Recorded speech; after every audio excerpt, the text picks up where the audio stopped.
I was just at home, with my family, started looking at the tsunami and seeing what's happening. I had never seen a disaster like that in my life. It was a very unique set of circumstances that were happening, and we started to receive more and more information.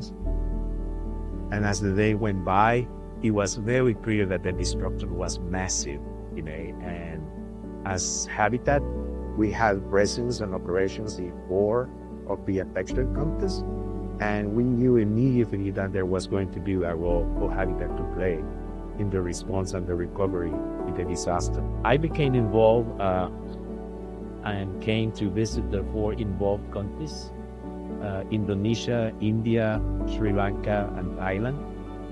And I joined staff from the area office in going to the 4 countries, meeting with our staff of the national organization. And then I became involved in response planning, particularly in Indonesia. I stayed for a few weeks in Banda Aceh, working with the team. Then I went to Thailand.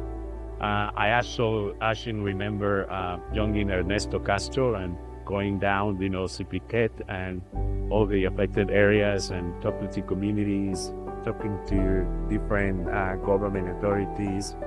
Then I moved on to India, and I went from Chennai all the way south in the city of Kanyakumari, doing all the affected areas. And I ended up in Sri Lanka, also looking at the discussion here. So I was involved in response planning, but also helping these national organizations set up operations, for the response. In a journey, we started trying to respond to disasters through a regular program. That involved, creating affiliates, asking people or selecting people who prepaid the house solutions that we would be building in response to disasters. But then we found out that we needed to evolve in our thinking.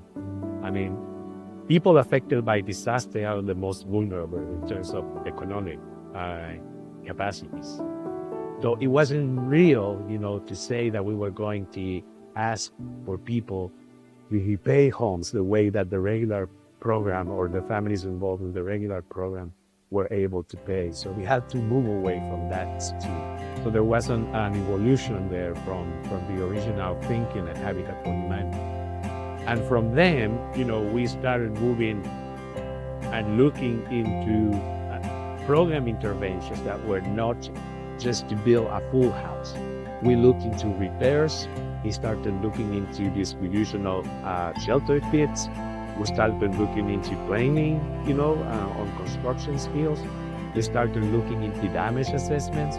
So it's other type of technical activities that they still contribute, to the recovery process, but it's not just build houses. It's something that happens before we actually build a house. So that's how the thinking has evolved. Nowadays, we're again looking at the way we did disaster response, and now we're going to be trying to focus more on resilience.